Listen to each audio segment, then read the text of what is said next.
Hi, All right, everybody. comrades. Hey, comrades. Welcome to episode 74 of the Great Pendragon campaign. As you can see, we're in the Conquest period. We have made it. We did it. We did it. We have, Did it. yeah. A long time ago, I thought we were on track to to get to the Conquest period before I moved to Ireland. But pride is my I downfall. rush things. Yeah. I feel like we did pretty good. Yeah. There were a couple of unexpected things, but I think, if those hadn't happened, we probably could have gotten Conquest before you left for Ireland. Yeah, maybe. But anyways, we made it, regardless. It is the year 519. Last year was the long, terrible war against the Saxons, Baden Hill. And we're going to start today's session with Guinevere and Gorthrin in the Rose Gardens of Chalderton. Mm-hmm. Hrodgar has obviously welcomed the entourage and you as well, right? But it's otherwise going to kind of get out of your way. And I'd rather kind of just start with you all kind of, you two privately kind of walking through the gardens. Yeah. So, Guinevere starts wanting to hear about the different roses and all that kind of stuff. But the first thing that comes to your mind, Gorthrin, is that you don't recall this stone being missing, but one of the stones in in the circle is gone. There's just an indentation in the ground, right? One of these several hundred tons stones is just missing. Yeah. Huh. So you've been talking and you stop for a second, right? And then you're pausing, you're the huh, right? And whenever it's is something wrong? Stone is missing. I'm sure it's nothing. Why? Huh. What could have taken? What are you sure? And she goes and you can see, why? And kind of does the looking at the math, Yeah. Very odd. Odd. Sure, it's no matter. It's been some time since I've lived here myself. Perhaps my brother knows, but this place is said to be sacred. To be honest, my father tried to explain it to me once, but my head was full of other matters at the time. Right. But I'm sure it's nothing to trouble ourselves with today. Oh, these indigo roses are just so beautiful, but would you look at this? And wait a second. And she brings you over here, and in the the pile, or in the, not the topiary, what's the word? In the bushes, there are some other colored roses in bloom. Oh. And one of them, it's just a single rose that's a different color in there, and that's gotten her attention. And it's a yellow rose. And she is admiring it, and kind of remarks to you how, back in Camel Yard, her parents would have yellow roses, and they would never grow as lusciously as all of these. And she stops to smell it and stuff. Find the rose. Oh, here it is. Yeah. She doesn't tell you what it means. And she's just admiring it because it reminds her of home. Yeah. But to us, it means that there's someone else. It means that you have another lover. Yeah. It's called foreshadowing. I was gonna say, yeah. I Spoilers. think that Jesus. Yeah, exactly. That's the other love of our hearts. I think Gorthron will pluck it and give it to her as a token, a memento of the time. Ooh. It's I was reading a bit in the rulebook about amour and the difference between that and love, and Queen Guinevere is sort of an exception. You can usually have one amour at a time. It's one plus the queen. Is what you get. So both of Gorthrin's she is basically Aphrodite, to right. everything. Yeah. Gorthrin's other amour is for Igraine, so her mom, right? So, so he's just, he's got Gorthon is a complex individual. Yeah. But yeah, he'll pluck the yellow rose and gift it to her as a token of memento for our great victory last year and for the prosperity to come. Oh, this is so sweet. Well, perhaps I could give you a gift as well. Queen, I would never. No, please. It's no bother. What do you think of Lady Bryn? And Lady Bryn I think is the lady who who came here beforehand and was giving you sort of like the, is this place up to, is Till's head up to how many pillows, that person. Yeah. What do you think of her? She's diligent and passionate about her responsibilities. She knows how to run a house, is like what you picked up, like outside of. Yeah. So make a fine. She has a stewardship of 16.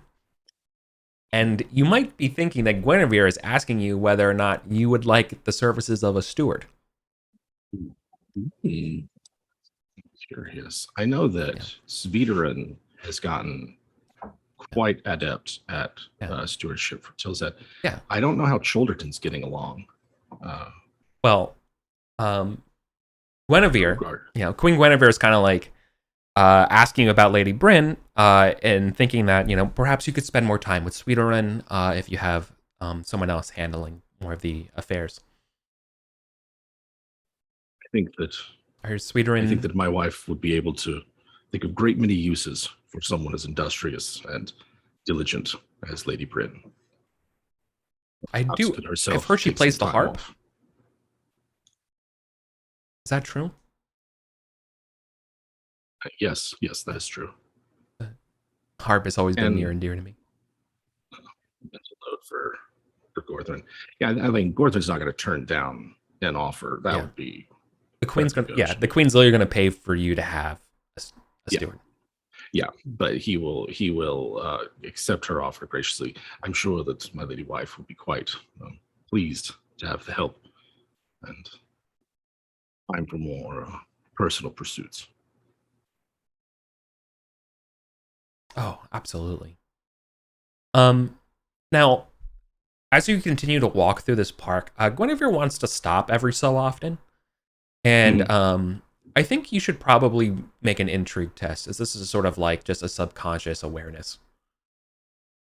Okay. Yeah, we'll see. So I imagine like there's the bower, and then probably there's like a footpath or something that leads into the exactly line of the forest there. Yeah. Let's see. So like kind of when we're leaving the rose garden, she stops at the bower, and she's like, "I'm just tired from my journeys." Of course. Perhaps let us retire to the hall. We can continue our conversation further. I would like that very much. And she holds her hand out to help her up from the seat. Yeah, and she's like has the little yellow rose on her. And it's very sweet. And you get to spend the time, with her entourage. Yeah, beautiful. Yeah, just reminiscent of it, but that stone is sticking out in Gorthron's mind because we're talking about the standing stones, right? Correct. Yeah, a standing stone is missing. You can imagine stone. Again, it's not like a single dolmen. It's like several. Right. And one of the ones that was broken or fixed is like the top bar or whatever is missing, or one of the pillars parts is missing, and now it's just a triangle or whatever. We're talking something that's probably about a ton. It's the size of you. It's a stone literally the size of Gorthron missing. Stone. Yeah. It's not something you can just easily haul off. So right. Yeah. Yeah, I was gonna be thinking about that because that's weird. Well, yeah. Well, do you want to bring up before we switch over to Acewin? Do you want to bring that up to Hrodgar? Oh yeah. Okay. Yeah. I'll let him know. With the stone circle in the woods. It's missing. That's quite quite a task to lift. Yeah, I guess he's basically just yeah, like, do you know about this? Yeah, your brother looks around and is like, yeah, I do know about this. Oh, Yeah, a traveler came by last winter, and I did not promise them a stone. They promised a cursed Shoulderton. how's that? I did not know their name, but they knew things about me. And Haragar is being very clammy about this, about things that they would know, because you don't know his secrets or anything like that. But apparently, like, this person knew some things and, foretold some future calamity thing if they didn't give over a stone. And they were like, okay. What's their name? Brother, I didn't really ask. It was one of those situations. Yeah, Gorthman just wants to know everything. I don't think Gorthman doesn't know all of the secrets of it the way Erwin did. I think. Is Nesta still around? No. I think Nesta perished in probably Patton, if not earlier. Yeah. She'd be well above. That would be perfect, though, right? But yeah. No, we're gonna have to do some good old fashioned researching. Yeah, Gorthman wants to know everything he can about it, because the only thing Gorthman really knows is that place is sacred in some sense. And if someone came along and was like, you're gonna be cursed unless I have one of these stones, that can't be a good thing. Right. Well, the first thing would be figuring out what stone was taken and like its significance. Yeah. We'll do that after the queen leaves. As well as exactly. But this was just like a casual, like, little chit chat thing before. Yeah. But yeah, Hradgar apologizes for not letting you know about it. He wasn't really expecting the queen or anybody, it to be a big deal. Yeah, nor I. But life is full of surprises. And he asks you, how do you feel about it? He's like, brother, should I get it back? This is your manor, and I probably should have told you. It should be returned. I'm not sure how much Father ever told you about it, but it is said to be sacred, held sacred by our ancestors, at least. I believe the Druids held it as a place of power or something. But regardless, someone that threatens us, someone who would lay a curse on the house in exchange for that, does not sit right with me. Although, to be honest, I'm not sure I would have done differently had I been in your position. We will get it back. That evening I had, there's more. That evening I had a nightmare, a terrible vision of, Abelat. That's the commoner he loves. Being in danger, and if I gave the stone, it'd have been better. And I thought this was my problem to deal with, and perhaps it was the pride that got the better of me here. But I should have been honest with you. You're honest now. That is what matters. And we'll find it. Thanks. No, I will find it. Let me make it up to you. You have entrusted Shoulderton to me. I will make it right. Very well, brother. Yeah. Cool. So wait your news. Yeah. So Ragar's gonna have a little fairy fantasy journey. Yeah. Nice. And you could assist with at some point if your busy schedule lets you, both as Jim and as Gorthrin having his own things. Yeah, that'd be good. All right. Eastwin. Years. Nia, the Seneschal of Sarum, has come to visit and see sort of the updates of the castle and the stonemasonry that you've done. So she's going to come over here and so what you know about her is that she's not like the old Earl when the Earl was like very prideful and selfish. But you do know that Nia is not the best steward. She tends to overindulge and ends up kind of leaving through the night. You know what I mean? Like there's just parties too hard at her own parties. She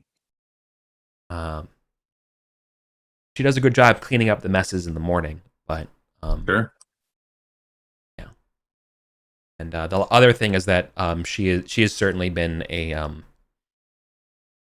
I wouldn't say not the best hunter, but certainly like, you know, wants to take guests and things hunting as much as possible.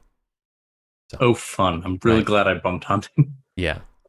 But anyways, yeah, Nia wants to come over here, and you see that like with her as a like a bursar. And yeah, sure. So she wants to get like kind of a tour of Winterborn Gunnet and sort of all the stones here. And you know, as you're giving the tour, she'll mention to you how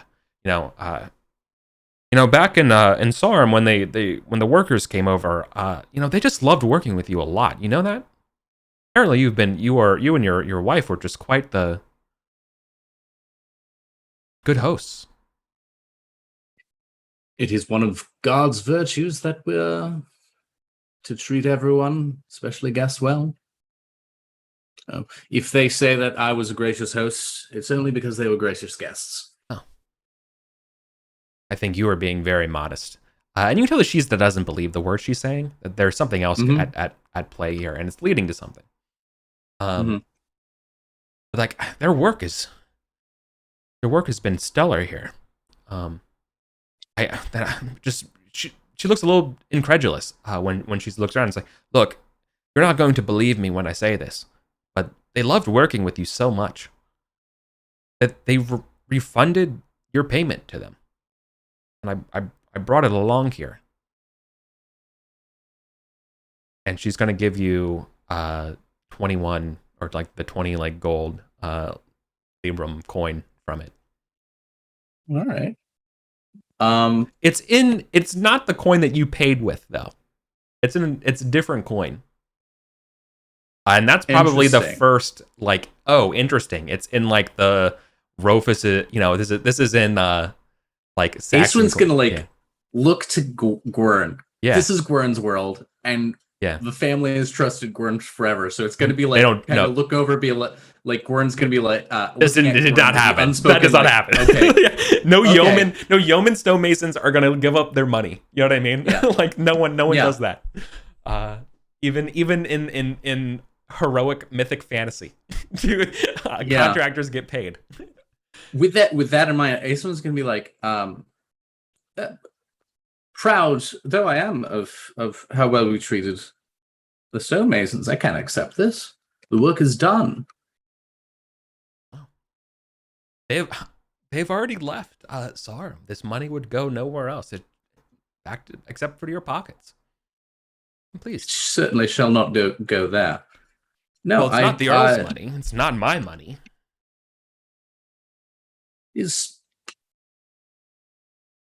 Then it shall be the Bourne's money. Gwen, see if you can start arranging a feast. We shall use this money. Apportion half of it for a feast for myself and knights. Aeswin, she stops you and says, just take the bleeding gift. Like she likes to like she's trying. Yeah, this is from the Earl. Okay, he was worried about how you were feeling last year, and wanted to make sure that you're taken care of. Okay, ooh, like she's like this is like no more subtext. It is wasteland of subtext. it is exactly like, here you go. Almost rude, like that you didn't pick up on it. And I think Aeswin's gonna be like, it's kind of rude that the Earl thinks he can just like throw money at me and that'll make me feel better. Like I'm a fucking knight. Like what? You wanted to give up being a vassal, right? And so he thought it would be like, oh well, I mean, it's like I paid for your walls, like kind of thing. Like, hey, like So I actually took care of your bill. Like it's like paying for the bill at dinner kind of thing. Like that's, but yeah, no, it's you can take it that way. Very Earl Rofus, real Earl Rofus move, like well-intentioned schmuck. Yeah, Just absolutely. like absolutely. This is his love language, right? He likes gifts. Showering. Acewin legitimately hates it. Yeah. Yeah. But it's so like, how insulting would this be? Because like Acewin's instinct is like, I don't like, even if this were like a just a boon, right? Yeah. Acewin's rich. Like she knows she's very well off. So she doesn't need this money. And I mean, just looking at her traits, like generous 16, like her instinct is going to be to try and pass on. And so my question to you as DM is like, would that actually be insulting to the Earl? It would be insulting to not take the gift. It would be insulting to, you're better off taking the gift and lying and appreciating it and then giving it away. What if it was in the Earl's name? Be like, the Earl has been so kind to me that in his honor, we're going to have this feast. Oh, I mean, yeah, no, I think there's a role there of spinning this crash into actually like not going off the road. Right? Okay. I think there's space there. Courtesy? I think this has to be a courtesy check. Yeah. Okay. Oh my God. Yeah. Okay. Yeah. You wheel it. You steer the conversation back on course about taking this. And you're like, no, but for the glory of the Earl, like kind of, yeah. And you're like, no, I will, and endow about how.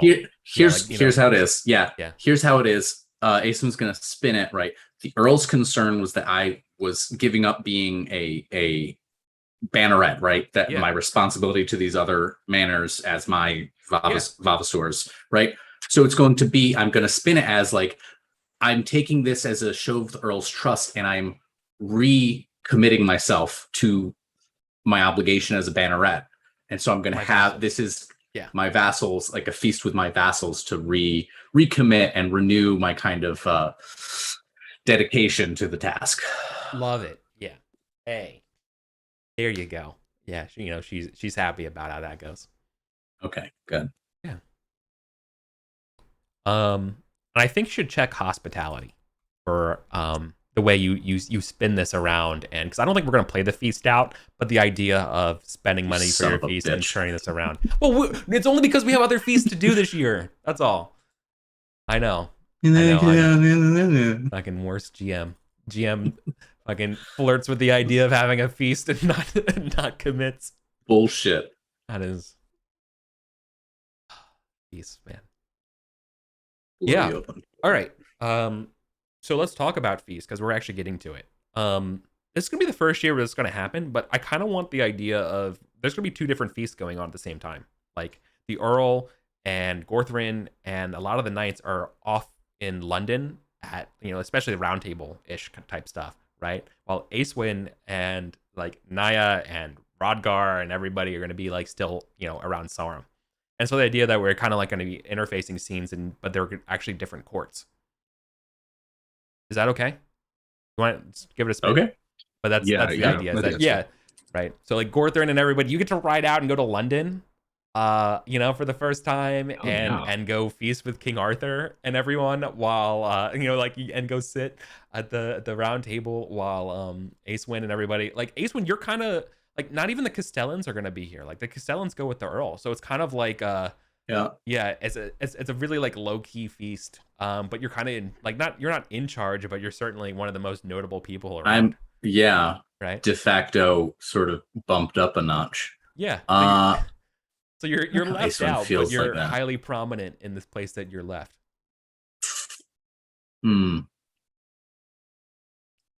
Okay.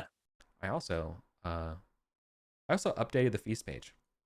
Notable things is I updated the art so it looks a little more modern than the dingy Uther kind of stuff. And then I also got new coins. I feel like Arthur probably would have minted coins. And so I updated them from the old like Roman ones we were using. I see. So, All right. Little quality of life improvements for the conquest period. Okay. So roll fashion first. Especially hey, if we have +1 London again, that's got to be a cause for minting some new coins. Right. What's the max for the Baden Hill commemorative jewelry coins?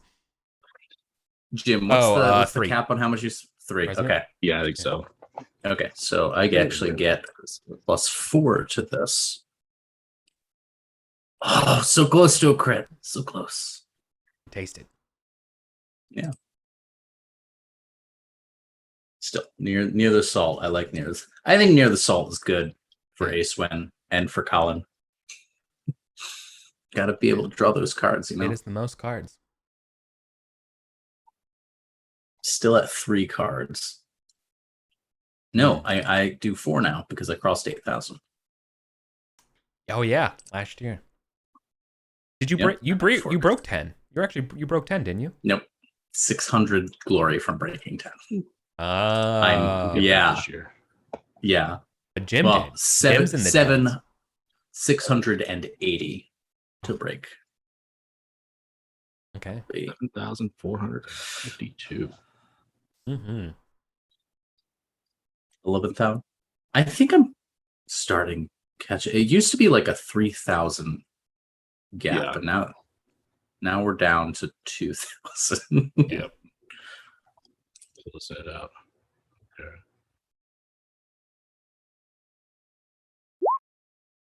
Gordon's on his best behavior. Nice. Yeah, it is remarkable how many times you do not have to flirt that first round, despite it being renowned. I love it. Yeah. Well, the first things that I would mention as you're going to the feast, as like it's kicking off for Gorthrain and the retinue, because again, you're in London, right? Mm-hmm. You haven't been in London in a while. Still smells like shit. Still, that's the first thing he remembers, that it still smells the same. All right. Not even Arthur's glories can redeem the smell. Correct. It's gonna smell like shit till sometime in the 20th century. Exactly. No matter. However, that being said, it is still splendid. Despite its sieges and obviously some parts of it are blackened from burning and stuff like that, but there's still like this sort of like splendor potential. There's just something special about London that you just don't find anywhere else. Just the number of people around of all different types. And then the thing that catches your ear is this eagle that maybe like Sir Brastius or someone is trying to like shake off of like the pavilion that's where Arthur is coming in. And this eagle just keeps kind of like returning and stuff. And there's just like this one eagle, this one brown eagle. Excuse me.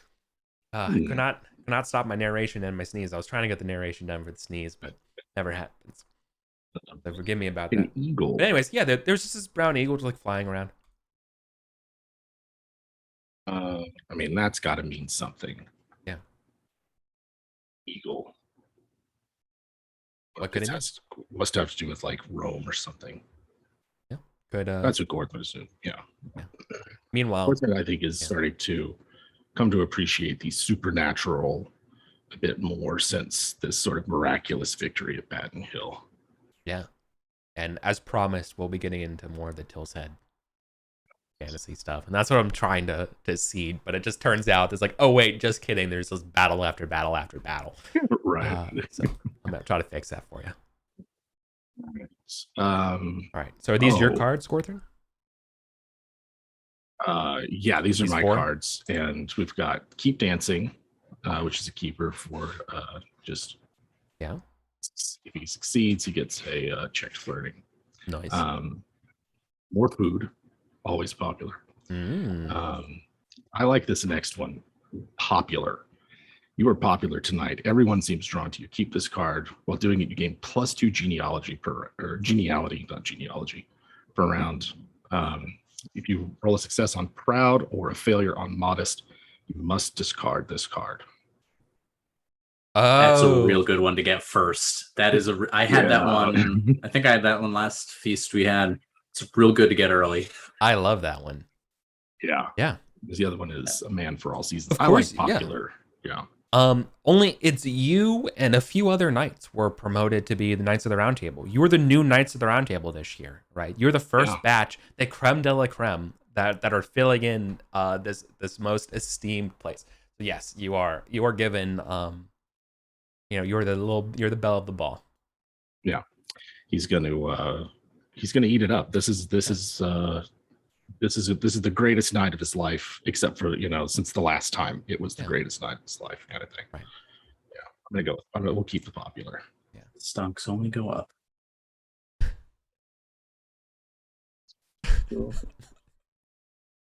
But he won't draw any cards. But not for that round. All right, Colin. What does Ace want? Real easy because I got a host card. Host passes by. Aw. Who would be the host if Rofus is in London? Okay. All right. Yeah, the Seneschal, right? I think would be the. Makes sense. So I pick my highest. I think that's no contest. I think Love of Family is 818. Yep. Fuck me. Oh. So fuck me. I think though, well, you do lose because I believe you probably talk about family and your love for your wife and all these types of things. But the thing is that Naya does not like the Earl. And I think that's the thing that you learn from this, right? Here's the other thing. It's she's like his younger sister. Here's the other thing though. What if Aeswyn talks about her wife and their partner? Right? Because for Aeswyn it's all one, right? That this is not yes, Karen is the mistress, but as far as both Karen and Alwina are concerned, it's not the case. She's part of the family. I love that. I love the talks about weddings and things like that and marriages and how it's so nice for two people to be together and stuff. You kind of allude to it's not just two people, but a broader concept of I know. I love that. I think Aeswyn kind of drops that they're planning to rededicate themselves to each other by the it's wait, you have a ceremony with your fucking mistress that sounds weirdly like a marriage. That's not okay. Cringe. She just says cringe and just walks away. Yeah, so I'll do that upside down because I fucked that up. Gotta love it. Oh yeah, gotta love it. Like a tarot card. Had a 10% chance of what happening. I gotta say, I'm getting these 10% chances 90% of the time in these last couple sessions. It's oh man, all the comments from Baden Hill are exactly that. They're unfucking believable. Everyone's what the fuck? I love reading the YouTube comments for various reasons. Sometimes it's spicy food where I know I'm gonna hate it, but I'm gonna do it anyway.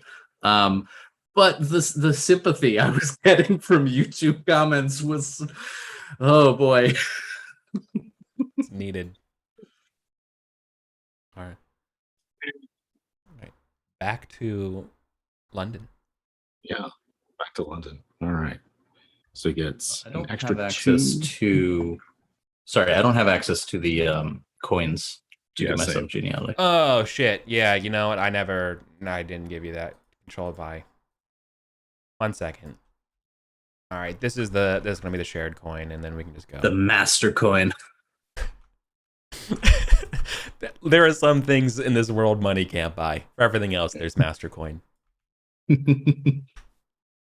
All right, so there you go. If I've got a keeper card, I can't draw anymore. Correct. Is that true? I believe I'll look it up. While you I do was your looking. thing. I couldn't find a description. No, I don't think that's right. I think you can still draw. Usually it says something on it you can't draw or something like that. That would be an obscure. I gotta actually open the Book of Feasts for that and write that. Yeah, down. I'm looking on page 9 and 10, and I can't see anything about it because otherwise, when would I be rolling proud or modest with which to lose the card? Would probably. There are cards that there are definitely cards that provoke exactly. bonus rolls and shit. Yeah, exactly. There's from others. There's definitely cards from that. It seems weird then that like it's incumbent on us during the feast then to like force you to do that. Yeah. I don't know. Yeah. So yeah, I'm looking it up now. Okay. Oh, I'll have so you do your thing. See what's up. Yeah, I thought there were some that was like once you've kept them, it usually specifies in the card, if I'm remembering. I mean, cheating in games is deceitful, not honest. Not really. Gods shine upon you. Okay, so here's one. Check this one out. God shine upon you. It's a keeper, but it says you cannot draw cards while it specifies you cannot draw cards while you keep this one. Whereas popular has no stipulation about that. Right, and why would they include that stipulation? All right, we're doing it. We're doing it Magic the Gathering rules where it would be specific and it will tell you. Mm-hmm. There's no keyword. Yep. You know, the 2/2 with trample. Eric, what are we eating? You're gonna have to do two menus. I do 2 menus. All right. The first one then is King Arthur's menu. Ale and cheese quiche, bream and eel pasties. Great. Oh, they got the eel pasties because we're in London, dude. Yes. Oh, and then whole dry spices to aid in digestion. So it's just a lot of eel pasties and that has always tickled me. Just like hossing down handfuls of garlic powder, being like, "This will help me digest." Just help me digest for later. Just chugging cloves. Just eating a cinnamon stick. Yeah, you get so dry. Roast baby swans, stuffed boar, and roasted eagle. I love Gorthrin's like seeing an eagle, and we're fucking eating it. Yeah. I saw one if too. I were a filmmaker, I would love that. Love that little contrast. Oh yeah. All this stuff is actually stuff that Naya caught, by the way. Of course. All right, let's see here. So Naya's doing that feast thing where she never gets a chance to brag about it, but it's going around being like telling the story where I got this stuff like it's a Anthony Bourdain special. Oh my god. Is she pretending to be the Earl? Is she having her like risky business moment? Yeah, absolutely. Like absolutely. The parents aren't home. Your feast in general it's kind of why you felt comfortable getting away with it. Like there's just a lot of like the formality of the feast is not you're maintaining the structure and the system of it, but a lot of like the intention behind it. The real like heart and soul of it is the Earl's not here. Yeah, we're feasting. Okay, this is just a feast. We're feasting. Yeah, right. Like not even like the bishop's not here. The bishop's with the Earl. Like it's like I mean Jesus is there, but it's not exactly number one. All right. Well, I have a host card, so I'm going to play. I have to play that one. Oh, nice. But there was this other one. This God Smile Upon You was like it's looking really nice. But host calls for a song. The host rises and calls for everyone to join them in a song. It's probably a victory song about Baden. Probably makes my good sense here. So King Arthur and his suave like 20. He's like 27 now. I did the math right. Oh yeah. Yeah. I thought he was a little younger than that, but it's not that young. No. Here we go. So I've got like a 6 for my geniality right now. He was like 16 and 495. So. Yeah. No, I have the numbers. Okay. Yeah. All right, let's see how this goes.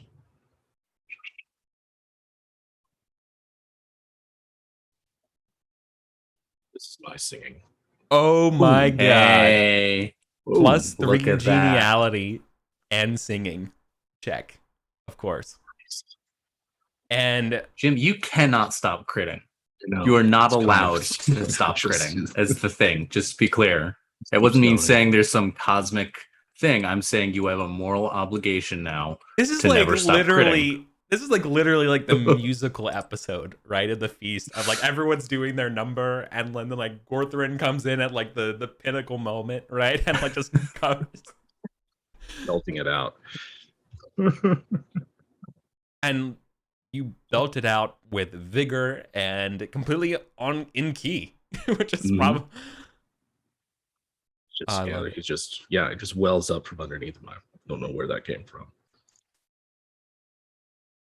Okay. Well, damn. Okay, so you gain 5 geniality in total from that card, and you check singing. Damn. Because you win with a critical success. You win giving you 2, and the critical success gives you 3. Mm-hmm. I mean, I'm just gonna roll a random night, and I doubt I'm gonna crit here. Yeah, I fail. Right, 19 and 18. That'd be really sad if I beat you, though. That was really funny. That'd have been really funny. Oh, well, I guess a 1 in 400 chance. Never mind. Sorry, Jim. Snatching that from you. Right. Okay. Oh, that's awesome. All right. Got some good ones, but I already know which one I want.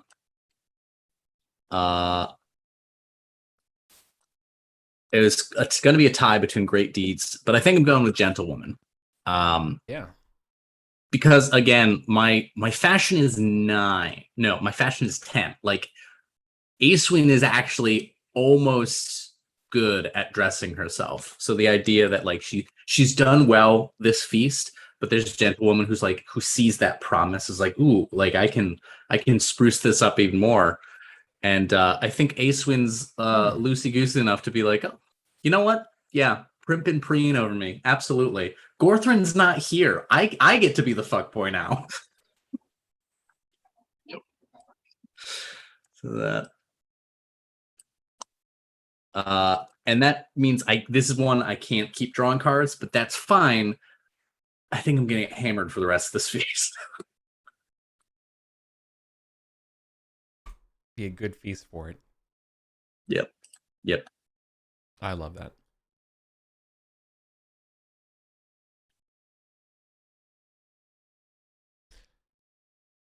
All right. There was some talk at Arthur's feast. So, you learn that Arthur is looking to found a whole new city. He is currently entertaining several places. He's looking to found a whole new city. Wow. Yes. Okay. Yeah, that's something. Yeah. Where any particular places that come up, or is it just like that's just the general rumor? He has a planning committee that you're not a part of. Sure. Sir Kay, Brastius, a couple other like folks are there. Currently entertaining the candidates. No, they're keeping it hush hush, like Amazon's new headquarters. Right. Don't want to influence anything. Yeah, exactly. All right. So from the third round, it's another 3. I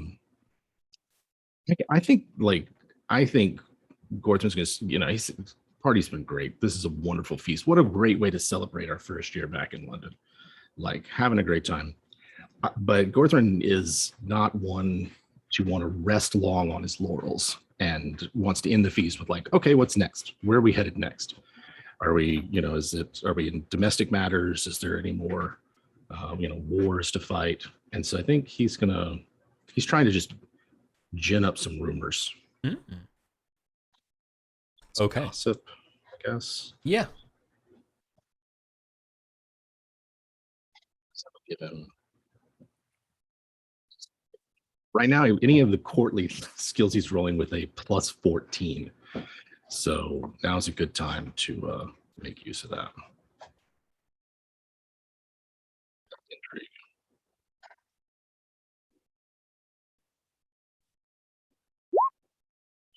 Gorgeous. All right. Here's what you pick up from talking to Sir Brastius, who's nearby. There has been a little bit of a rebellion, or at least some disgruntlement from the Picts up north. Okay. So you're going to be heading up to the Northern Isles. Basically, not the Isle of Man. What's the name? The name of the islands on Scotland, on the western side of Scotland. That Isle of the Hibernians. Yeah. Hibernians, yeah. Hibernians, yeah. Those that stuff. Basically that's where the picks are, and they've been currently not bending the knee to Arthur, despite saying it. So you got to go back and say like, hey, pay your taxes. Right. Yeah. Well, they need they're way up there. They need a reminder of who's the big boy around here. Yeah. So the picks are going to be the big thing this year. Okay. But the way Sir Brastius is talking about it, he's like, it's going to be quickly one and done. No big deal. Mm-hmm. Like it's not like they're guys, like, it's not their picks. This is like they're Saxons. You know what I mean? Right. Yeah. Like this is So like they're just this would be no sweat. Yeah. Home before Christmas. Exactly. That's exactly how they feel about it. So there's that going down. The other aspects of the intrigue that you earn here is that Arthur had to respond back to King Badin and say like, yeah, I just heard about your land from Claudius. Sorry, dude. Mm-hmm. Thanks for your help, saving my ass when I was the boy king, and sorry I couldn't repay that favor. Hopefully this letter gets to you, and hopefully you believe me. They're on the continent, or is that from Ireland? Yeah, that's on the continent. Yeah. Okay. Yeah. And so basically just the talk of the continent is the other half of that. Oh yeah, if we're talking about the continent, that between that and the Eagle, Gorthrin's like, yeah, we're gonna be going with it. But I have some other two juicy bits of gossip for you as well that I wanted to share. Okay. King Pelinor's back on that hunting again of the questing beast. And this dude is so old. And this is the part that befuddles everyone, is that this dude is still like, anywhere he goes, like sons follow. This guy still gets it. Yeah. And he's like super potent. Like, yeah. Is he forming a hunting party? No. He does this. No, he goes alone. Respect. That's the way he likes to ride. And like that's just basically the big conversation, is like, this guy's like super, he's way up there. I think he's probably in his 80s now. 70s? Easily, right? And he's like 70s? Goals, like everybody, wants to be that vigorous and active when he's that old. Gorthrin's like, yep, I'm gonna model my life after this guy. And I think there's probably like another one, like Sir Bedegrain or somebody's like, yeah, well, his else was pretty active. Gawain's also active about his vows about protecting women. Yeah, someone else chimes in and goes, yeah, I've heard several payments have been given to, of the new king's gold to the maidens with child in his court. He's very generous, that one. Good for him. Good for him. Yeah. So apparently, like, some of the, like, I'm giving you this also because you wanted to spend the turn intriguing, is that some of the roundtable knights are not like exactly chivalrous yet. Sure. Despite, like, you were on the outside, and these guys are the fucking god heroes, right? Like the space marines of this, to everyone looking out. But then you talk to these guys, and it's kind of like a bro club. Like these, like everyone's like, yeah, they're really good and they're special, but they're it's like, this is kind of, it's almost a little lackluster. It's almost like deflating of sort of like the reputation of the round table a little bit. Sure, yeah, they're human. They've got their foibles, but And yeah, there's a little bit of pride. Someone say a little bit of pride. Yeah. Yeah, I mean, I think it's justified. Certainly, this is this is a new institution and a new time, and like, to ask them to be perfect, maybe that's unrealistic. That at the very least they're taking care of their bastards. And that's kind of where it's landing, is that, well, back then, during Uther, they were just denying. So right? Yeah. There's a little bit of progress here. But yeah. What could go wrong? Yeah. And like Arthur is currently like real busy and with Guinevere and all that. Like he's just glad that he has his knights, and it's kind of giving them this sort of pass. Like it's not clear if Arthur even knows, right? Yeah. I mean, he's got other important things to think about, or he's pretending not to for the sake of unity and like not causing a ruckus between his bros. Yeah. But like Gueno always had that reputation, right? Like the last time that we sort of came across him a few years ago, he had I remember he had kind of a reputation for it. He had a reputation of being a fuck up. Before the White Hart. He went to go chase after the White Stag or whatever, and like wound up nearly dead. And that's when he took the promise, because he accidentally killed the lady of a knight. And for that reason, he's taken this vow. But like that was like 4 years ago, and as time went down, and that's no longer the focus. He's kind of being he's young still. It's time for the more middle-aged knights to show these youngins how it's done. Yeah. Gorthron makes a promise to himself. All right. Seems like the atmosphere is pretty jovial, nobody's really concerned about too much. We're just going to go up and do some house cleaning up north. No, doesn't sound like there's any big stuff on the horizon. But let me ask you this question for Gorthron, as sort of a very broad kind of psychological question. You're part of the Queen's Guard, right? Yeah. You're supposed to be sort of like the hall monitor of the virtues of chivalry and romance and this stuff. And like your peers are not like up to it. Yeah. Do you think letting this stuff slide is what Queen Guinevere expects from her Queen Guard? I don't think letting it slide in the long term is. I think this has to be addressed. Yeah. Because we really can't have a bunch of knights running around just siring children left and right in the court. That's going to come back later and bite somebody in the ass. Yeah. But like Gorthron doesn't think the answer is like to be a hard ass or disciplinarian about that. Yeah. Like probably the way to do it is to lead by example, and if it looks like that's not working, maybe more direct intervention. But I think Gorthron right now is like, well, he's in a new position of like being a leader or being someone who would be, in a position to even influence someone else like Gawain or someone else on the round table. Mm-hmm. But yeah, that probably dawns on him over the course of dinner after hearing this of like, oh yeah, that's great for him. Good for Gawain, taking care of his bastards and just living it up. And I'm like, wait a minute. Yeah. That's not, we should discourage that kind of thing. Cool. So that seed has been planted in your brain. Yeah. Especially like given, Gorthron's coming into this with like a frivolous, I'm just a good old knight of the born, nothing else to worry about.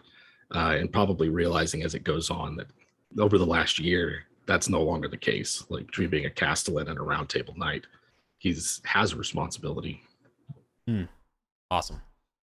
Yeah. Cool. No, my God, I just noticed your glory on the side of the screen. 150. Okay.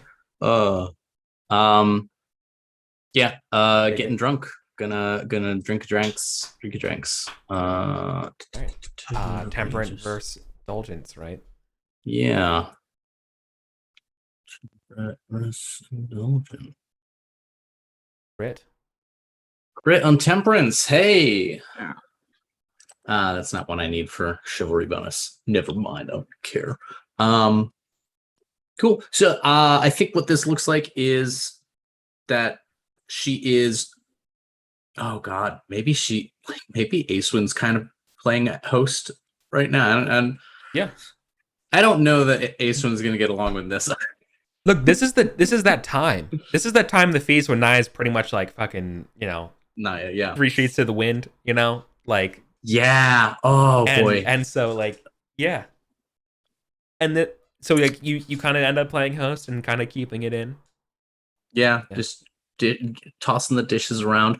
I think this is probably the shape of the Age of Conquest. We're gonna have the A plot with Gorthrin and up in Camelot and the Round Table, and meanwhile back home, just the slap fighting between seconds and like tertiary characters. Just maybe. Yeah, it's like Downton Abbey, right? Gorthrin's upstairs and we're the downstairs drama. Yeah. In a world with serfs and stuff, you are the downstairs. Aeswin. Yep. Being a Pava Sword Knight. Yeah. You don't understand. I'm middle class, okay? I'm firmly middle class with my 5 manors under me. I get one geniality for passing the check. Yep. But do I also get another one for crit, or do I just check it? Okay. And this is sort of like you representing, just your own. In fact, this could be translated almost to a check of hospitality, right? As you are sort of a success. Yeah. Okay. Yeah. I already have a check hospitality or modesty, and this is the way I would spin modesty, and see what you would do it, because Naya's like gone, right? She's doing whatever, and you're kind of filling in for her. Like, if you don't like gloat about it, you know what I mean? Like, if she wakes up and the dishes are done, like, and you don't say anything who did it and stuff like that, and just make a boss move, then like that's pretty modest, right? Yeah. Like something like that, like you stepping in, and your temperance gives you that clarity. So I'm willing to like let you have that space there of that, or hospitality, or like anything. Oh wow, those are really nice of you, and like blah blah blah. However you, how do you play that?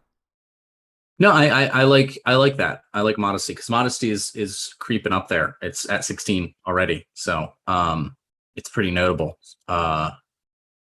I think maybe this is starting to be a manifestation of Aeswin taking Gorthrin's advice, of like you could do with like looking out for yourself. And here, she's not shying away from like stepping up and being the fucking host when the other one's been 3 sheets to the wind. But because she's modest, she's also not going to rub it in the actual host's face. Right. The fact that there's a decorum. Ultimately, all the other knights have seen Aeswin do this. That's the important part. Exactly. Right? Let the deed speak for itself.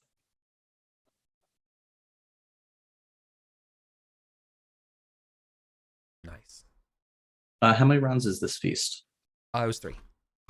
Okay, so that was it. All right, so I got 2, 4, 6, 8, 9. It's not bad. Wait, no, I think I'm missing one.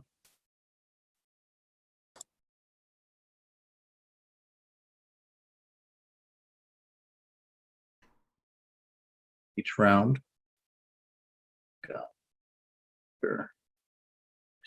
2 each. Yeah, I did.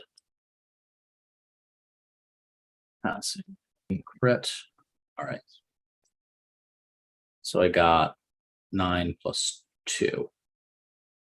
It's not bad. It's not a bad feast yet for me. Yeah, usually mine are like 40 or 60.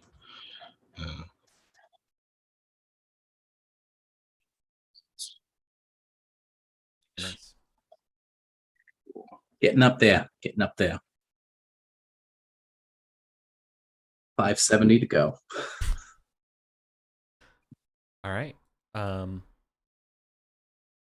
So yeah, the thing on the menu this year is a short, basically quelling the uprising of the Picts. Arthur demands that you all do not plunder from his forces, saying that these are, your countrymen, and that instead that soldiers will be paid a fair wage and given things equally. Praxis. Yeah. Entitled to the sweat of your brow. That's fine. So, yeah. But other than that, he's going to suit up. Obviously, the Earl wants to go out. Your round table nights guaranteed to go. Acewin, absolutely, you're tapped to come. You're too good of a fighter not to. Which, how's that come to you? Like, how's that you're picked? You know what I mean? To go. Some surprise. Yeah. Some surprise. But at the same time, I think we've gotten a training montage from Acewin, because I've got the like sword training area in my manor. So we're getting a lot of sweaty buff knight swinging sword montage. Yeah. Which of the other Castellans do you think you probably get along with? At this point, it's kind of random because we don't really you're not right. Bagan, Ebel, Avon, and Duplan are the other ones. Like any not of the Duplan. Not Duplan. Historically, not Duplan. Okay, yeah. I just wondering if there's one. Yeah, historically not. Okay. Who's I think Uphaven, is that Sir Jaren or Sir Jaren's kid? It's their kids, Gorfelling. I like his name. I'll be friends with him. Yeah. So you're kind of riding along with Gorfelling, and Gorfelling's going to give you kind of a nice little prep talk here and about getting picked and coming here. It's like, it wasn't pity. Good. Glad to hear that. We think you're I know that you are upset about the Battle of Baden, and we know that you could use a victory, but we also know how good you are, and that you won't let anyone down.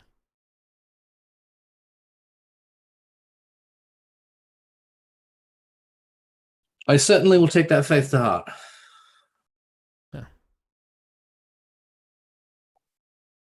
And I think maybe one of his buddies comes over and says I had a hedge wizard give me some kind of spell to dispel the yips kind of thing. I was like, it's just this weird thing, just don't worry about, if you want me to put in contact with you, I can give you the thing about it. But basically just think that it's just you're in your head and you need to get out of it, right? Like a baseball player. Yeah. I think Acewin's coming to realize that. And so she now. This is from a place of caring. That's the point that I want to convey to you. Maybe Acewin doesn't see it as that way. It's almost like patronizing and things like that. But really, the Castellans here are here to help you. They're they're treating you like you would a good knight, right? Yeah. And I think for Acewin, this might be a Colin thing bleeding through. Sure. I think Acewin is probably taking it with more grace than Colin's instinct is too. Because again, I've been really working on the traits, and modesty is a big one. And I think that was the prophylactic to the melancholy that Acewin experienced at Baden Hill, right? Mechanically and fictionally, there was this period of melancholy, the melodrama of trying to give up her fucking manners, came from that place of I have failed my duty to myself as a knight. That's how I contextualize honor. And I think modesty was one of the things that I bumped up to 16 as notable. And I think that's the thing that sort of brings her back is this idea of she is the one holding the standard to herself. Modesty is allowing others to judge you on their terms, right? Not demanding they judge you by some terms. And so she's like, whatever I have for myself, is my problem. Not only do I need to let other people judge me by their terms, but I need to accept that their terms are valid. That if they say I'm a good knight, okay, then I am a good knight. And I can't argue that one way or the other. I shouldn't argue that one way or the other. That's modesty. It is not being too full of oneself, and it's also not being too hard on oneself. It is a negotiation between those two. Absolutely. Let me ask you a question, because are you deliberately making a parallel to Gareth? Yeah. Okay. Yeah, all right. I just make her father's daughter.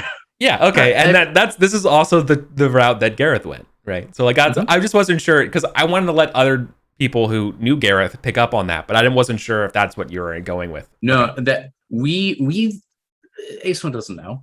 I know Ace One doesn't know what's happening, and we, the audience, get to see that like she's coming to the same kind of place as her father because her journey might be starting from the other side that Gareth did, but I think it's trending towards the same center. Yeah, I'll admit this also kind of comes from an essay I was reading about chivalric hospitality virtues and someone proposes that the virtue is the middle between two excesses that medievalists identified. Like they saw like an excess. You can't be is that Aristotle? Boorish. Yeah, that's Aristotelian. The golden mean. Oh yeah, okay. Yeah. That's probably where the medieval people got it from. So probably, yeah.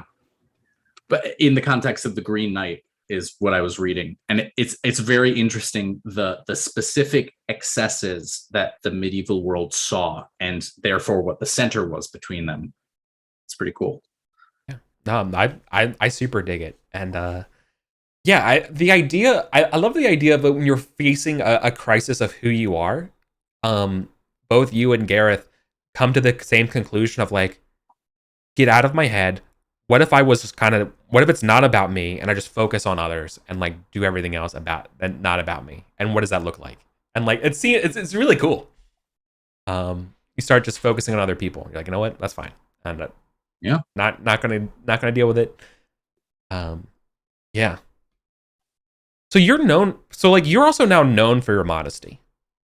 Yeah. hold on. I am known for my generosity, my modesty, and my valor. Good. And very soon also my spirituality. So and my justice. Nice. So yeah. Generosity, justice, and modesty are the big ones. Good. So then this is the morning of the battle, right? You're still all in camp. You're getting ready to ride out and suit up and to fight the Picts. And I think Rufus will do this. Like Rufus is like knighted on and he's about to put on his helmet, right? His squire is like handing it to you and you're in front of him, Acewin. And he goes, "You know about your father, Gareth, Acewin?"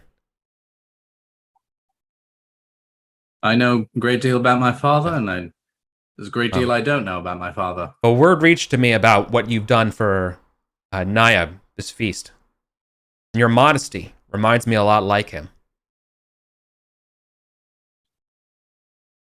Glad I am to hear that. He knighted him. He's like grabs his helmet. What's the that? King. The king. Yes. King Arthur? King Uther? What other? Arthur. He was the modest one. I'll see you on the battlefield. And so he's giving you a nice little prep thing. Yeah. Aeson's gonna be like, Dad never mentioned that. I know. Yeah. And maybe that helps cure your dice rolls today. Yeah. Yeah. That's great. That's great. Yeah. Like Rufus is like one of the only like couple of the round table knights knew. Mm-hmm. Rufus knew, like especially now after Baden, like it's just the survivors then just got halved of who's around, and yeah, I can dig it. Right, all because you're being modest. Fuck up some picks. Yeah. Hell yeah. All right. Get wrecked. All right. So a bunch of naked woad wielding Picts are rampaging over the Hibernies. Picks out, dicks out. Yep. Picks out for Harambe. Sorry. All right. Rather than doing a full battle here, we're gonna do one of those like series things, like you're being raided. Yeah. Okay. So we're gonna do that instead, because I basically like a actually it's gonna be more like I think pillage wouldn't really work. I need to do the test of the 3. It is rated. Here it is. But rather than siege, it's going to be a battle roll, followed by valor, followed by sword. I'll replace sword with the lance. Okay. Like our choice, or your choice. It's basically like this is the accumulation of the 3 success. Oh, each success is a check. Yes. Good. Crits would earn you 10 additional glory, but for each failure, you're going to be rolling on the hurt table basically and seeing, if you suffered a major wound in this battle or not. Mm-hmm. But perfect. Okay. Well, that works out really well then. All right. Pretty much. So here's the general gist of the battle here. You all march out. Half of Arthur's forces detach because you guys are on horses and the Picts aren't. And you basically surprise the Picts, and like an inter-clan kind of meeting, and force a battle on them. And by forcing this battle, you all have the upper hand, and you just you just quash them. We came, we saw, we conquered. Very much so. And it's exactly like as Basius, as kind of predicted to you, Gorthrin, about how it's going to be easy and be home by Christmas. But it was so easy, and the knights are around. Some people are mentioning about hearing other rumors and abounds of like sort of these upper lands if you wanted to go travel and visit around certain things, or just kind of return home if you miss being home and being like, "Wait, we're done here." There are some things in the Pict lands, as they're called. For example, there is a famous square lake, a 20 meter by 20 meter lake. Obviously, it's 20 meter by 20. It's just 20 square meters, 400 meter lake. Unknown whether it's shaped by nature or man, with all sorts of fish in it. There is the old wall, which predates Arthur, and it's 100 miles past Hadrian's Wall, so it's something else. Might be worth looking at. But perhaps the one that's most interesting to others is that apparently there's these prophetic eagles that are known to live offshore from like where you're all in these battles. There's apparently you have to visit 60 islands and find the eagle on each island, and who will lead you to the prophetic great eagle. All right. Yeah, Aeson's gonna search out Gorthrin. This is the DLC for sure. Yeah. The Eagle Land DLC. Yeah. Be like, Lord Gorthrin of the Queen's Guard. Yes. The castle will hold for quarter of a season more. Certainly. How many times do we find ourselves this far north? Exactly. I mean, we weren't allowed to pillage, were we? We might as well capture some stories on the way back. Absolutely. Yeah, there's a curious eagle at the feast in London. I wonder if it has any connection to these others.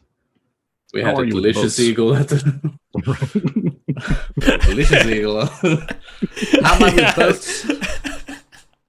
I know which side to stand on. It's the one with wood, not the one with water. Certainly. Well, perhaps we can find some locals. And yeah, I like eagles, island hopping. Yeah. That sounds great. The overarching, like, why you're allowed to stay is that monks who live among the Picts need protection. Yeah. And so you're basically protecting these monks while you're visiting around. Yeah. They're just off on their little islands. Yep. Copying their Bibles. All right. No, these are missionaries. They're trying to convert the Picts. Oh, they are? Yeah. Good luck. I think there's different opinions on the way you convert the Picts. Right? Arthur's like, let's just do the sword, man. Like, and the monks are like, let's do the cross. It's been working so far. Yeah. Yeah. Yeah, Gorthrin's less interested in conversion, I think, than an excuse to stretch his legs. And it's all well and good to like party down in the South, but he doesn't want to lose his edge. And so a nice summer vacation. Hunting eagles. Eagles and hopping off islands off the Scottish Highlands. Acewyn has absolutely no belief that this Prop C shit is real. It is 100% like we're just going to visit some cool islands and maybe occasionally see a dope eagle. Yeah. It's real. Simply must. Everything that's happened so far in the last, since Arthur pulled the sword in the stones, Gorthrin just goes off on it. He's like someone that just like discovered flat Earth or some shit like that. I see the pattern in reality now, and everything makes sense. Kind of moment. Of course, and fairy knights are going to ride out of the woods, challenge us to fights. Yes, but someone stole one of the standing stones from Cholderton. Who else would do that but a fairy? I'm glad you brought that up. A knight of Silchester? You're not that far from Lefkamagus.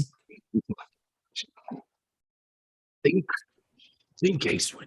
Yeah, he's I still have suspicious Silchester 5, which is why I say that. Old habits. Yeah. Let's go find these eagles. Awesome. Okay. So I'm just gonna need another like series of checks of you all like visiting these different islands and all. Yeah. So I'm gonna need an awareness, a hunting. Hey, getting those eagles in, and then I think just an endurance of you're camping out on these islands. You know what I mean? Like you're gotta find this. You gotta go find this legendary master island where all the eagles are gonna be congregating. Is that Constitution or Energetic? Let's energetic. Let's do energetic. Okay. Damn. Otherwise, an automatic success. Crit. Hey. You're energetic. Hey, waking up early, bringing the pot of coffee. Let's go. I love the smell of sea foam in the morning. Mm-hmm. Oh, I love that. Okay. So we both got a success and a crit and one failure. Yeah. Are we getting checks for these like the other? Yeah, absolutely. Yeah. Okay. So the first things I'll note is that you find a standing stone, but it's definitely not yours. It is like salt encrusted, and you notice though that your old stones are very similar to these. That's the big thing I want to point out here and allude to. It's like, why would there be the similar one here? So that's weird. Yeah, like it's like the same sort of like spiral sort of runes on it and things like that. Okay, exactly. Interesting. Like they look like they've been here a really long time. So the same way, like that they're ancient. Yeah, exactly. Much older than even the Romans. Okay. Does he just find one, or is it just there's like? No, they're clearly like this island had standing stones on it, but this is like the last one that's sort of like eroded. The rest of them are kind of all gone. Yeah, gotcha. Worn down to nubs. Yeah, exactly. I like the idea of like you probably even slept by him or got here early in the morning, and it's just like, oh man. Yeah, I think he'd spend time around him. Yeah, certain for sure. Yeah. Now he's like, how many more of these are there across the Logris? Well, I wish you had time to contemplate them, because that's when the eagle soars over, and that's when we crit the hunting roll like after that guy, and you all follow one of these brown eagles. And yes, Gorthrin. It is the exact same kind of brown eagle that was flying over London. All right. Yeah. Same one. I told you. I knew it. We're on the right track. If we don't get a prophecy, Gorthrin, at least we'll get dinner. I mean, Gorthrin's like, I wasn't planning on eating them. No, you have to understand. Nia got this. It was delicious. I think they used some sort of honey glaze on it or something with this black currant. It was delicious. Sure, sir. I believe you. What about a fish? Maybe we could eat fish. No, they don't give prophecies apparently. Whether or not to eat the oracular eagle. What barbarians we are.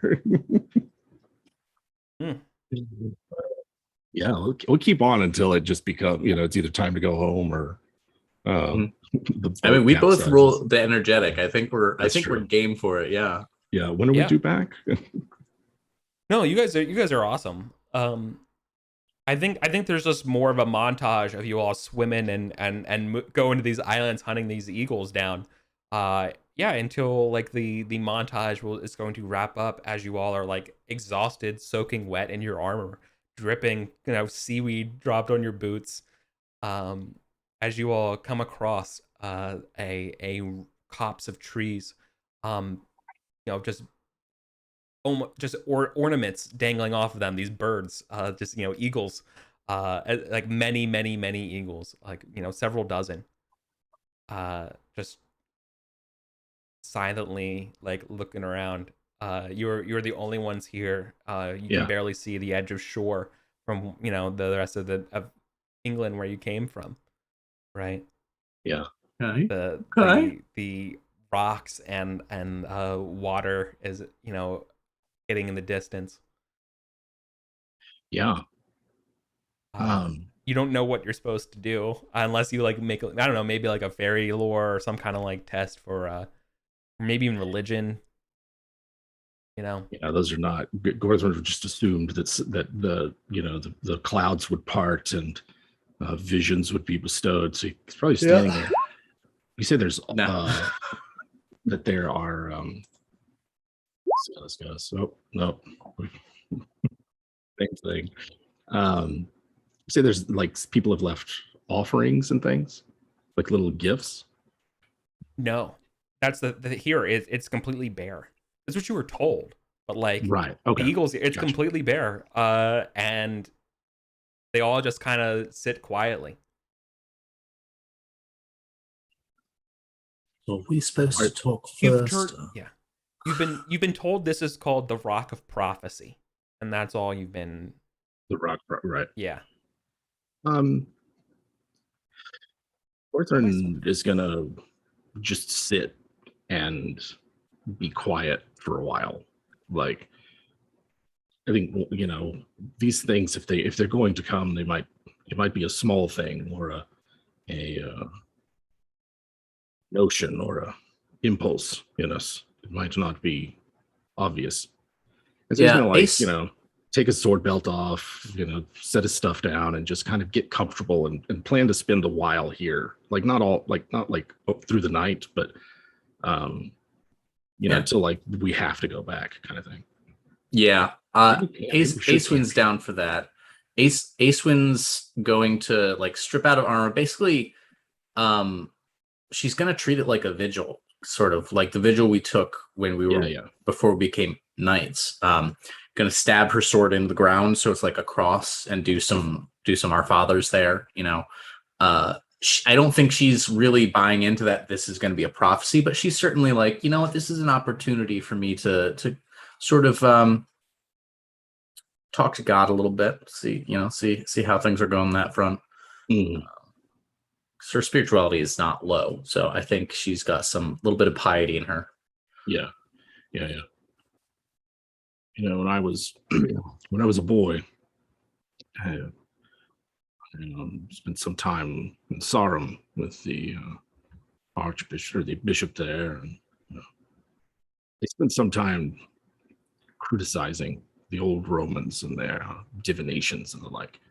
And they said that the Romans could predict the future from the flights of birds. I don't know what their craft they had to do that, but it could be that there is some prophecy here, something for us to learn.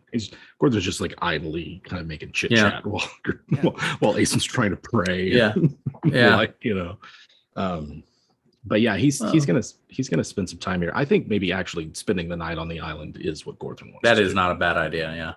Yeah. Well, I'm named after Saxon. Saxon, my father captured, apparently left in the turnip cellar for some time after. And Saxon would later save his life and disappear. Some said that the Saxon had elf blood, and others that he had escaped. And my father always maintained that, knowingly or not, the original Aeswin was an instrument of God. I don't go in for fairy nonsense. But where there is miraculousness, I certainly see the hand of God. You know who else is into eagles and standing stones? A guy named Jesus. Grabs guitar. Right. That. You know who else could have been said to crit their hunting roll? And JC. JC. Have ourselves a bit of adult contemporary music. Yeah. Well, actually, I like the idea of you all dreaming on this island, and then that's sort of the commune for this prophecy. Yeah. So I'll ask you all what you dream about in the form of the question that you get to ask the eagles, right? So basically, the way this works to these eagles that you basically get to ask one question, and the eagles will respond. So the idea of you all falling asleep on this island with these eagles as sort of like the vision that you get as basically your subconscious, like what you're worried about or what you're wondering about. I kind of dig that. Yeah. But of course, I'm giving you control over what you're dreaming about here as your form of answering the question, asking the question. So you get to choose what question you ask. Yeah. I think Gorthrin, the question of the supernatural forces that are at work in Britain is definitely been on Gorthrin's mind since he's become Castellan. Like just the legends around Modron Forest, the involvement of Merlin. Then there's this big battle that he nearly died at, that 4 others sort of gave their lives so that he would not only survive but be elevated further from it. Like I think he's become increasingly convinced that the unseen world is a more powerful influence than he's ever given credence for. And so that's on his mind. I don't know that I have a specific question about it, but I think Gorthrin has come here to see if he can't catch a glimpse of those forces in some way to just sort of like confirm his suspicions. And so he's looking for like a vision of the fairy world or a vision of the other world that would give him guidance or confirmation. And I've decided he's going to leave his sword here. That is his offering that he will leave, because he can always get a new one. But this is the sword that he had at Baden Hill.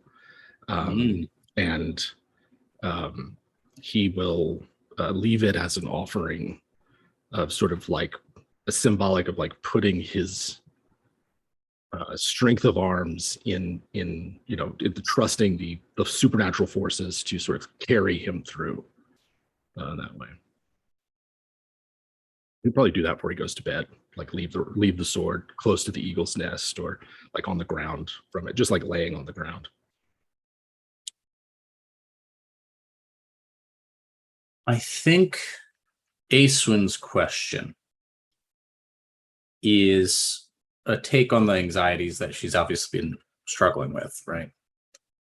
Because I think she's coming around to the idea that she is not weak or insufficient, but there is the question remains, and I think this is the question I'm going to ask: where does my true strength lie? She is her father's daughter. She's a capable political animal, capable battlefield commander. she has a strength of character to her. She's not bad and getting better as a warrior.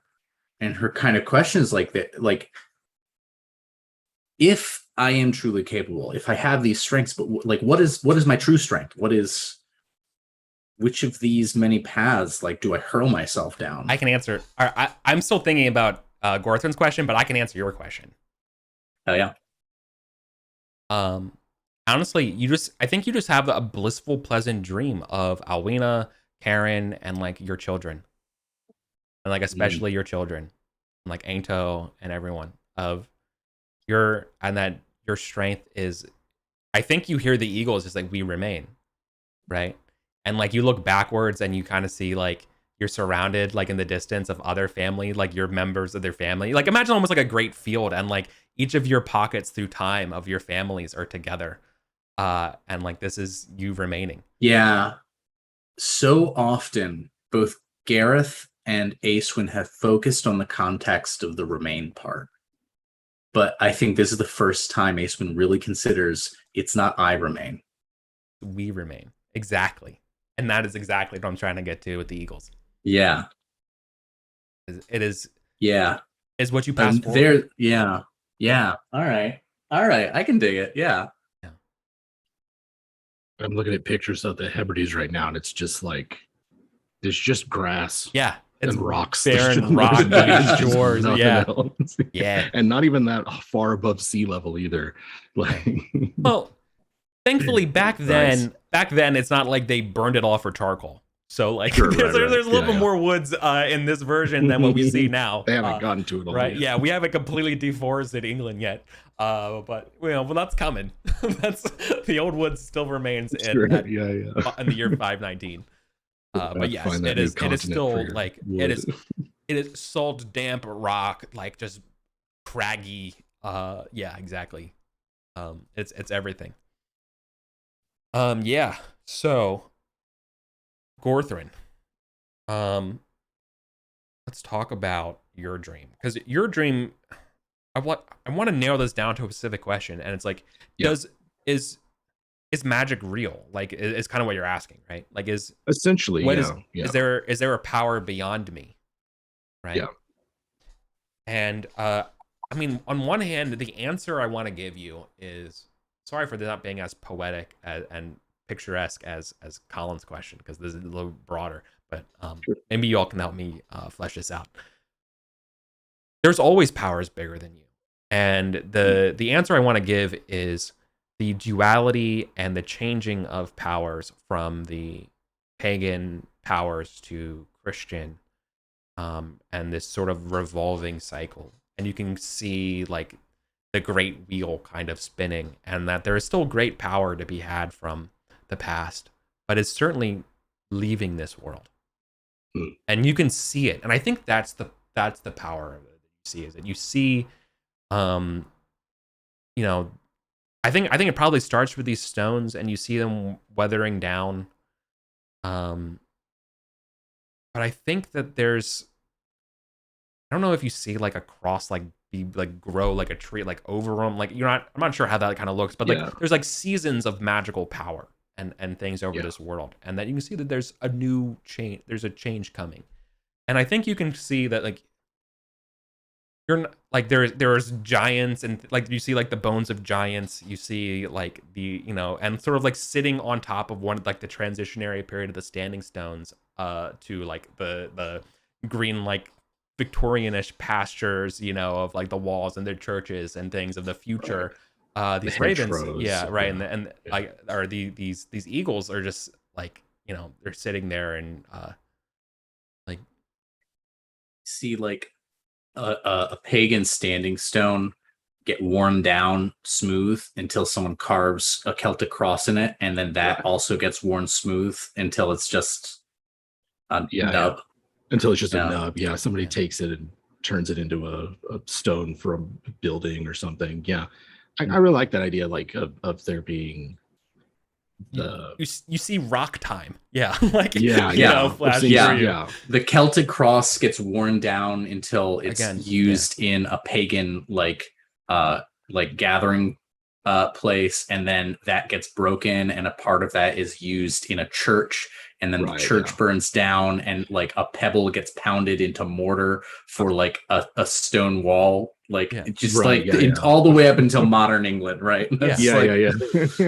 Oh, it's for sure, right? Like the monastery is torn down by during the Reformation, and I think like seeing, of course, without context for Gorthrin, it seems as kind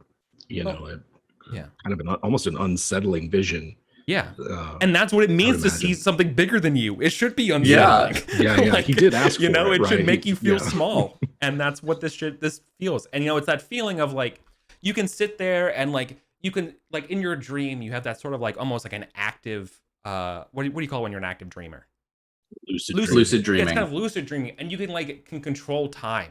Almost like a wizard, right? You can like have the sun appear and then the moon, and you can like with just a single arm motion, right? And like you could spin the time, and you can see the seasons, and it just kind of all blends together, and you see this transition of the world through time, and it's just that, and that's the power of this magic, is that it's so much bigger than you, and then so much bigger than what's going to come after it and come before it. Is that there's this greater story of these ebb and flows of these powers that are just beyond any 300 lifetimes. More predating and going after, and then they just get reinterpreted and reimagined and combined and separated, but there's always a power. There's always it just changes.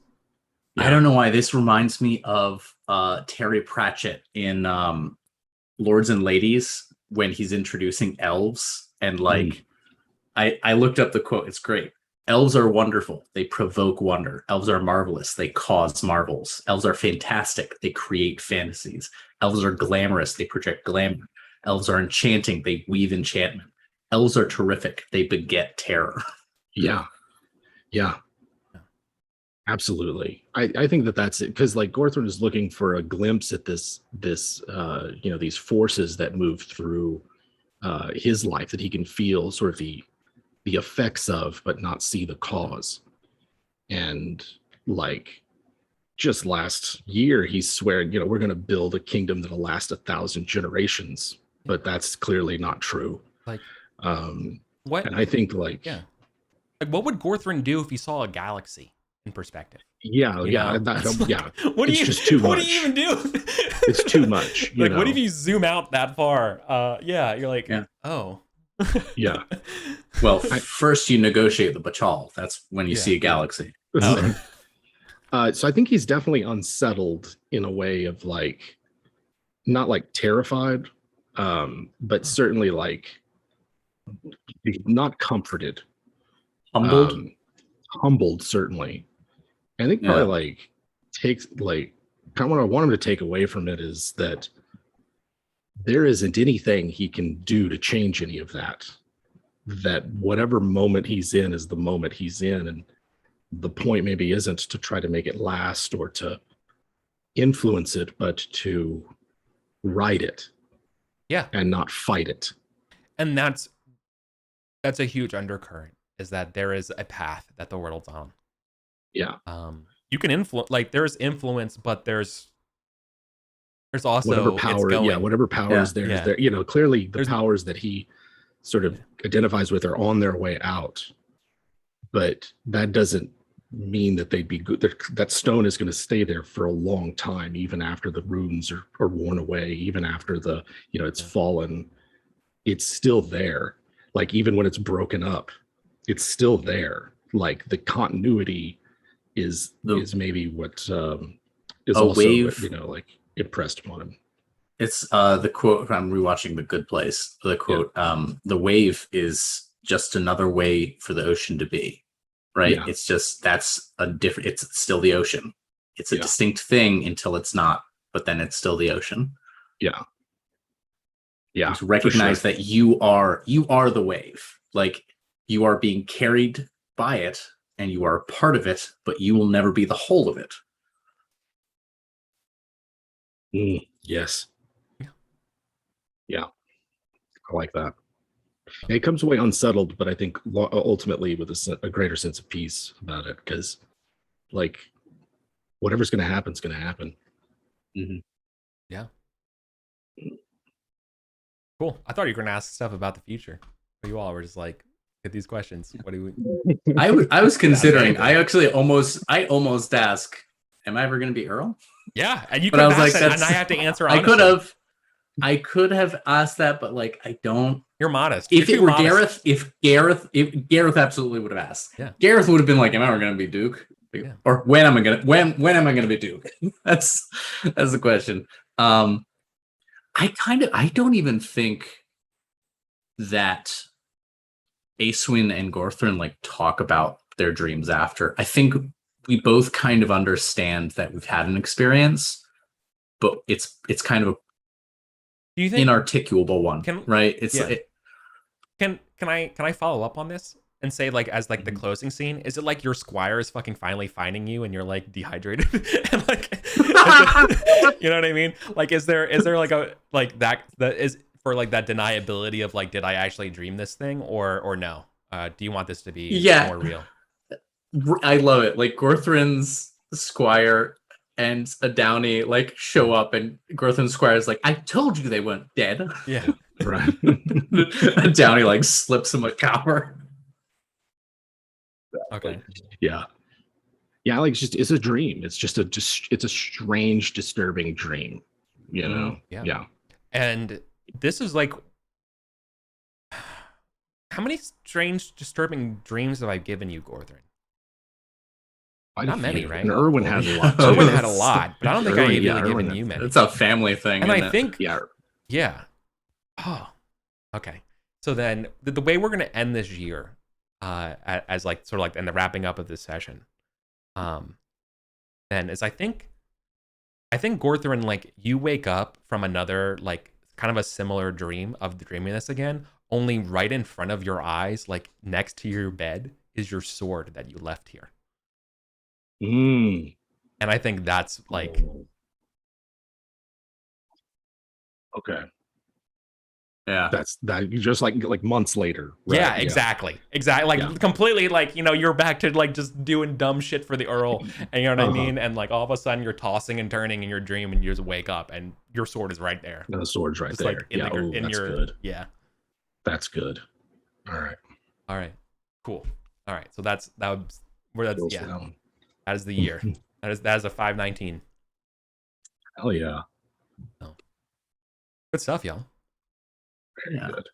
We can next year, next session, we can like chuck in some more scenes if we need to for the year. But we're just starting with winter phase and kind of move things around. But but just slow year.